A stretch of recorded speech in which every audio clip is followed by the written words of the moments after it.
Hey guys, welcome back to Salty Ginger Talk. Really appreciate you checking out the channel. So today we're going to talk about a perfect example of why we are small government proponents. I'm not a big fan of government, not a big fan of high tax rates, not a big fan of government programs, and I think there's a perfect case study to look at to kind of explain why I'm not a big fan of big government. And this is not denominational. This isn't Republican. This isn't Democrat. This isn't anything other than I don't think government does a very good job. I think they make things worse, not better in most instances. And I've got a perfect example to kind of walk you through. So this is related to the wildfires in California. So let's just revisit that and see what progress they've made in rebuilding that community since that terrible fire ripped through that community. So picture the scenario. Your home burns to the ground. The next disaster you face actually is not fire. It's the government. It's the paperwork process by which you need to get approval to rebuild your own house on your own land. And I want to walk you through this case study so that everybody can stop and think. No matter where you live, no matter what your party, stop and think, is this how things should be? Is this how we want things to work? Okay, so January 2025, the firestorm rips through Los Angeles. Palisades and Eaton, Palisades and Eaton fires. Destroys about 13,000 homes and other residential properties. It kills 31 people, and we're a year out. So we're in March now of 2026. We're more than a year past it. And by the way, those aren't statistics. Those aren't numbers. Those are real families. Those are people. 31 people died in this fire. Literally over 10,000 homes, 13,000 buildings were destroyed. That's families, that's kids, that's parents, that's neighborhoods. Entire lives turned into ash overnight. After something like that, you would expect common sense to prevail and say, hey, we want to get these people whole as fast as possible. We want to make it as easy as possible for them to put their lives back together. We don't care what the normal processes are. We're going to fast track and streamline these processes so people can get in and start cleaning up their properties, start working with their insurance companies to rebuild their homes and get moving so they can get their lives back. You've got to live every day. You've got to eat every day. You've got to sleep somewhere every day. So every day that you have to wait is a day that your life is still torn apart, and it's not normal. Your kids, your pets, your spouse, your relatives, your friends, everything's torn up. Instead of being streamlined, what many homeowners have experienced is a slow, grinding maze of overlapping agencies, permits, reviews, inspections, changing requirements, and delay stacked on delay, stacked on delay. While families are displaced, paying rent somewhere else, battling their insurance company to try to get costs covered, and trying to keep their lives from falling apart. The lesson here is that when government is too big or it overreaches, it becomes too complex or too rule heavy, it doesn't protect people, it hurts them. There's no organization that has the power that government does, and it could be used for good, but it's rarely used for good in our estimation. And this is a perfect example of why we think that. So today we're going to break down what elected officials promised right after the fire, what has actually happened, why permits issued doesn't mean a thing. It's actually homes rebuilt is the number we should be looking at. Even property taxes are a problem in this whole process, and the practical actions you personally can take to be ahead of this. Hopefully it never becomes an issue, but what if a fire rips through your neighborhood and your home is destroyed by fire? Are you ready for it? Do you know how it works? Do you know where you go? Do you know who you talk to? We're going to walk through all that stuff. So let's start with what was promised right after the fires. Right after the fires, the messaging was clear. We're going to streamline this. We're going to make it easy. California Governor Gavin Newsom, who wants to be president now, issued an executive order specifically framed around streamlining the rebuilding of homes and businesses that were destroyed in Southern California firestorms. And the mayor, former Congresswoman Mayor Karen Bass, issued an emergency executive order aimed at clearing the way for residents to rebuild faster. including what the city described as removing bureaucratic barriers and accelerating recovery. Those are great buzzwords, but what does it mean? I didn't notice any timelines in there at all. I saw a bunch of bullshit buzzwords that politicians use all the time to try to placate people and shut them up. There's no commitment that, hey, you'll have your permits within a week after you apply for them. Whatever. We'll have approvals done within X period of time. It's all buzzword bullshit. All language you've heard before. Let's cut the red tape. Let's fast track it. It's a one-stop shop. We're going to do rapid rebuilding. Big fucking deal. It doesn't mean anything. They're just words. I want results. You want results. These people's lives have been ripped apart by fire, and we make it worse for them. We're going to show you how further on down.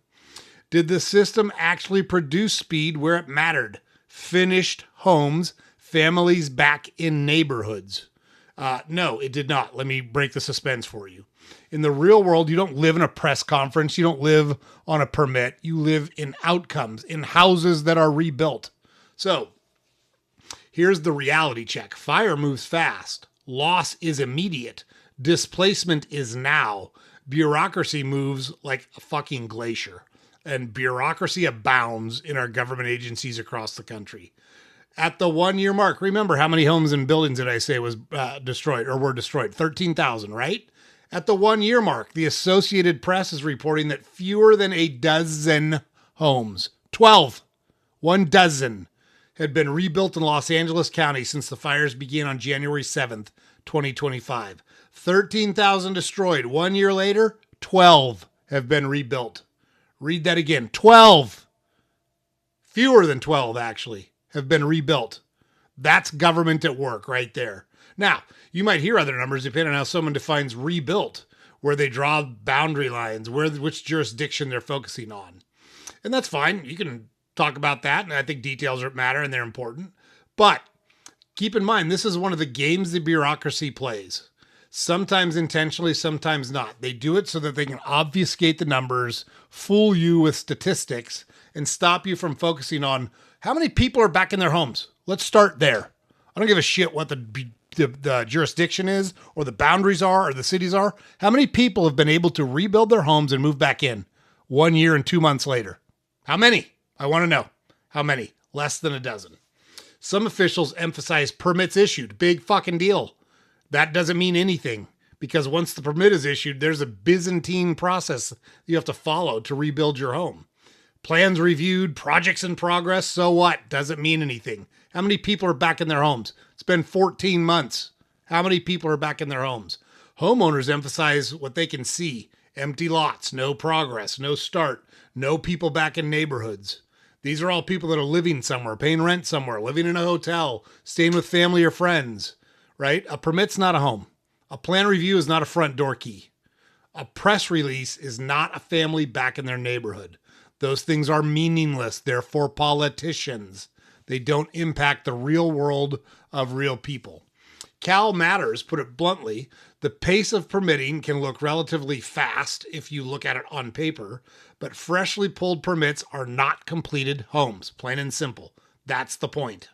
If the system can generate paperwork faster than it can generate real rebuilding, the system is not serving people. It's there for show. That's all it is. So, how does bureaucracy actually choke recovery? Let's talk about why it happens, right?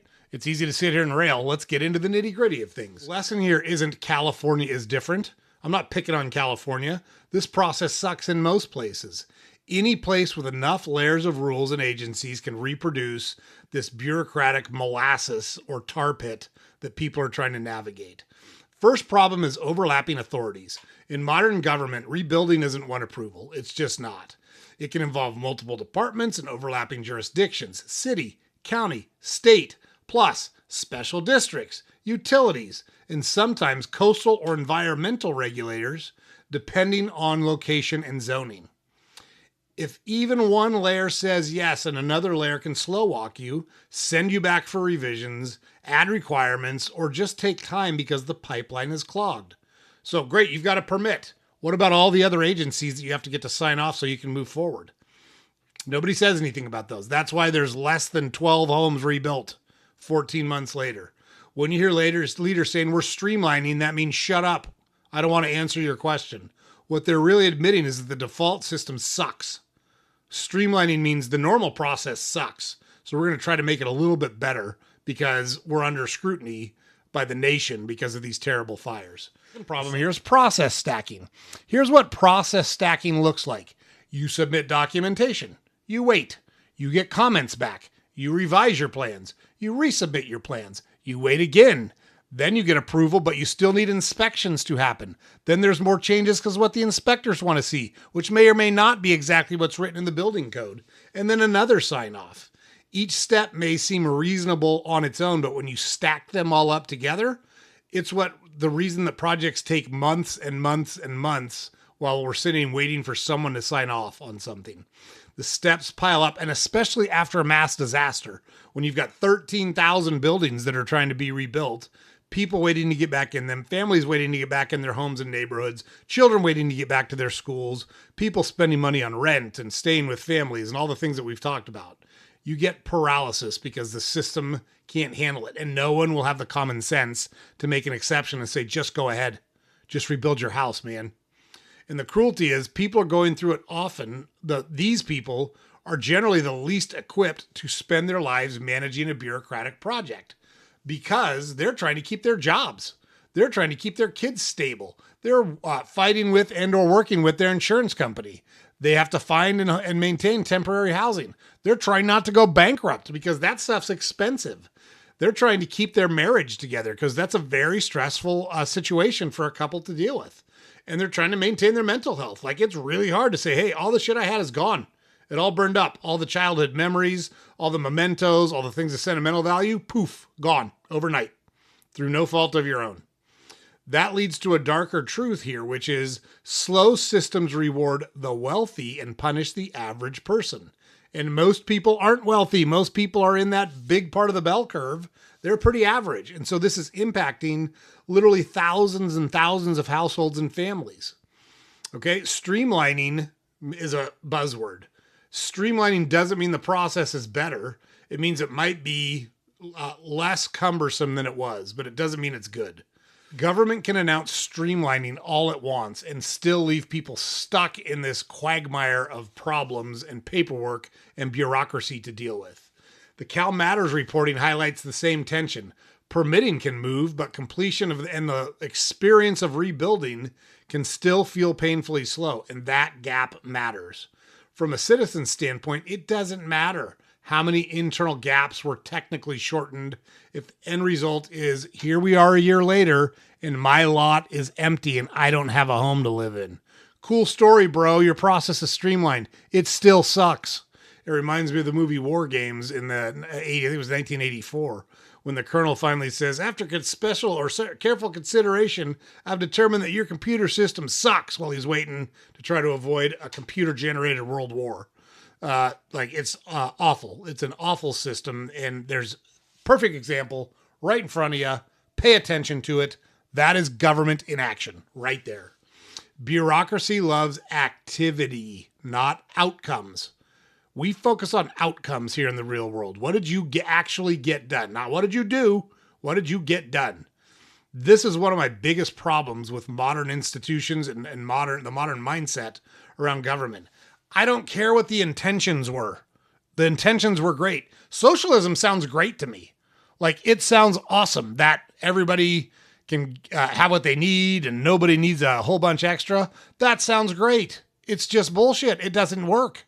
It's not true. And socialism never, ever delivers that. It always ends in fascism. It always ends in resources running out and food running out and people not being able to live in the world and rampant inflation. That's how socialism always ends every time. And that's what bureaucracy focuses on. It focuses on the process, not the actual outcome. Milton Friedman, one of my favorite economists of all time, said it doesn't matter how good the intentions of a government program are. It's important to every once in a while actually look at the outcomes of the programs and see if they match the intentions. And they rarely do. But people just keep kidding themselves that, we just didn't do it right this time. We just need to tweak this or tweak that. No, you need to butt out and get out of the way and let people handle their own shit. They don't measure what they can count. They do measure what they can count. They don't measure outcomes, is a better way to say it. The number of permits issued, big deal. If the process after the permit still sucks, that doesn't mean houses are rebuilt. Number of applications processed, big deal. If the process afterwards sucks, same comment. Number of meetings held, number of resources provided, number of streamlined steps. Who gives a shit? Here's some questions to answer. How many houses are rebuilt? Can my kids sleep in their own homes again, in their own beds again? Do I have a kitchen? Do I have my kitchen back? Am I still bleeding money every month? Those are some questions I'd love to hear bureaucrats answer in a press conference to the general public. And then we'll see how cool their fucking process is. But this is a perfect example. You got to pay attention to the outcomes. This is what happens when government gets involved every single time. And it's not a good place for us to be. If government wants trust, it needs to track the outcome metrics that citizens actually care about. Here's 3 that could be public and updated on a daily basis. Average time from application to permit. Average time from permit to certificate of occupancy. Number of households returned to permanent housing. Those seem cool. Not efforts, not initiatives, not task force. Those are real results. How long did it take from the time you made the application to the time you got your permit so you could start rebuilding your house? What was the average time from the time you got your permit to the time you got your certificate of occupancy so you could move back into your house? And then how many households have achieved that metric? How far are we in that curve of getting 13,000 people or families' lives back to normal? Okay? Now, on top of all this, one of the most anger-producing parts of this is property taxes. A lot of people hear your house burned down and think the property taxes stopped because there's no longer a house to pay a tax on. Wrong. California property tax relief after disaster requires action on your part. It's not automatic.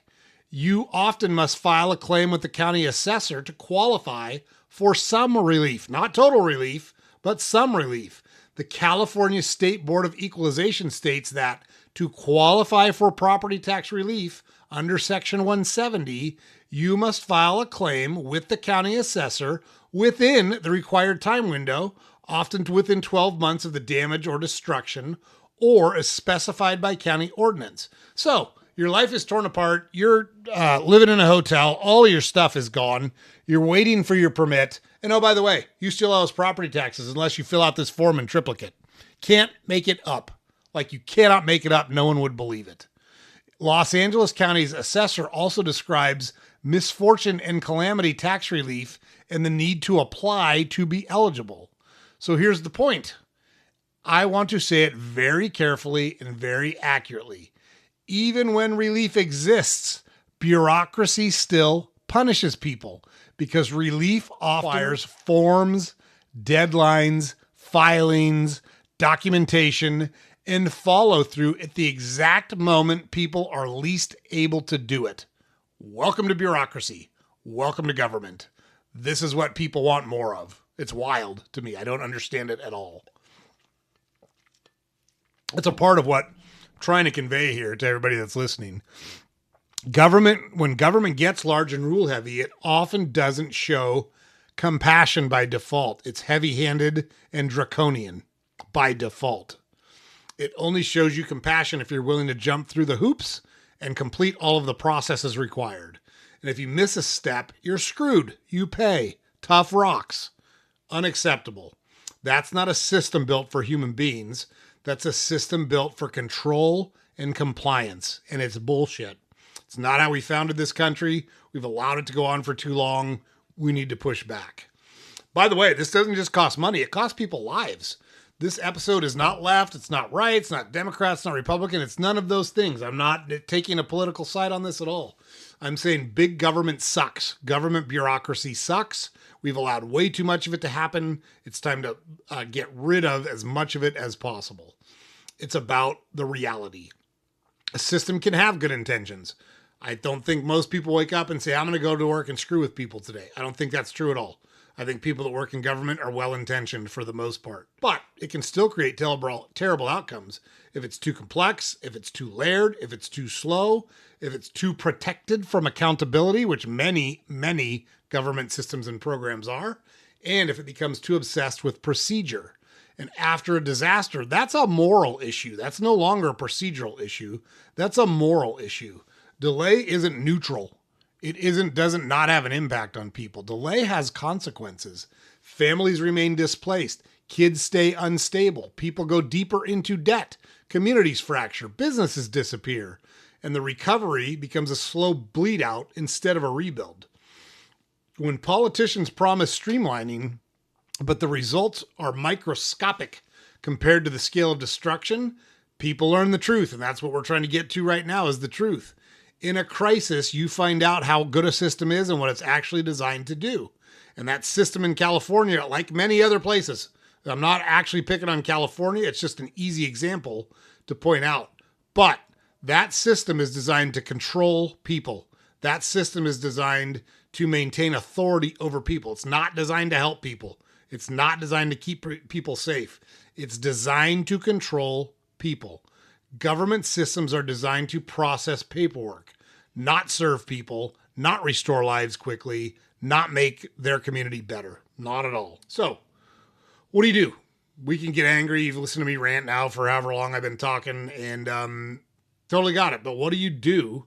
And then so that you're ready, or at least have an understanding of what you need to do if this happens to you. I want you to turn this into some type of practical action, because that's what we do here. Like, what are you doing about it, right? We talk about it all the time on the podcast. We don't just wave our hands around in the air and say, oh, poor me, this sucks. What are our action steps? What can we do right now to be prepared to make something different, to make something better in our lives, okay? So, first thing I want you to do is audit your own preparedness, not panic, just actual left-brained thinking. What am I prepared to do or not do? Do I know what my insurance actually covers? Do you? I do. Do you? Do I know my replacement cost versus actual cash value? One is, hey, we're going to give you, if your house burns down, we're going to give you 200 grand. That sounds great until you realize it costs you 350 grand to rebuild your house. Replacement cost insurance is what I have. So my house gets rebuilt exactly the way it is at the current costs. That's the coverage that I have. What's your deductible? Right? What I think mine's 1,000. It might be 5,000. I can't remember which one, but I have a higher deductible because I can afford to have a higher deductible. Do I have digital copies of all my key documents? Your deed, your mortgage, your insurance policies? I do. I have all those electronically, digital, as well as hard copy. Do I have enough cash buffer that I can survive disruption without going into free fall? Right? So you got to prepare for this stuff. You never know what's going to happen. You could have an electrical short in your house and the whole thing could burn down tonight. You just don't know. Disaster preparedness isn't fear. It's not conspiracy theory. It's leadership. It's leadership for you and your family. Learn how your local system works before you need it. Most people don't know their permitting and zoning landscape until they're forced to know it. Spend 1 hour, do some research on the internet, call City Hall, call the county office, whatever. That's a good example. First one, who controls permits in your area? Is it the city? Is it the county? Is it the state? Well, who controls them? Where I live, it's the town. It's the city I live in. It might be the county where you live in. It might be the state where you live in. I don't know, but you should know. What are the typical timelines? From the time you make an application to the time you get a permit, how long is it? City I live in actually does a pretty good job. They turn permits around within a day or two. They do a pretty good job in most instances. What are the required inspections? They also do a pretty good job of that where I live. They're out within a couple of days when you call in an inspection. They do a good job. What triggers special reviews? Is it certain colors? Is it certain height restrictions? Is it certain setback lines on your property? What is going to require you to do something different over and above? Figure what that is in case you need to do it. Okay? You're not doing this to become an expert. You're doing it so you're not helpless if you need to do it. Okay? And then demand outcome-based accountability locally. When someone in a local politician uses some bullshit buzzword, streamlined, fast-tracked, transparent, right? Pushback, rare. Rare is a word I love. That's rare. What is rare? What is rare? Like I hear voter fraud is rare. Okay, voter fraud is rare. Let's just run with that for a second. There's about 330 million people in the United States, which means there's about 106, let's say half of them are adults that can vote. That's 165 million people. Let's say rare is 1/2 of 1% of 165 million people. That's 800,000 people voting illegally in every election. Is that rare? I don't know. You tell me. You're the one that used the word rare. I want a number. Rare is bullshit. I don't do bullshit words. I don't do buzzwords. What's the current average time to permit where you live? Ask someone that. They should be able to tell you. What's the current average time to occupancy from when the permit is issued? How many households are fully restored, like in California? How many are still displaced? Right? We got 13,000 buildings that burned down. Less than 12 have been rebuilt 14 months later. What the fuck is going on out there? What are they doing? How many people are still suffering, living in a hotel, living with family and friends, renting another place, and still paying property tax on their place because they didn't follow the Byzantine process to get their property taxes reduced, not eliminated, right? Permits are not homes. Approvals are not homes. Homes are homes. You can sleep in them. You can make dinner in them. You can watch a movie with your kids in them. They need to be rebuilt as fast as possible. Okay? The other thing I'll encourage you to do is support policies that default to freedom, not permission. You shouldn't need someone's approval to do what you want on land that you own. This is a philosophical point for me. This is very straightforward. In an emergency, the government default should be, yes, rebuild. Here's the core things you got to get right. Not prove yourself to these 12 offices and then maybe we'll sign off on it. That is bullshit. That is not how things should be. Push your local politicians to change those bullshit laws if they exist, all right? A society that treats citizens like capable adults recovers faster. A society that treats citizens like subjects recovers slower. It's bullshit. Don't tolerate that stuff. Push back. Demand better from the people that hold public office where you live. All right? All right. One line I want you to remember from today.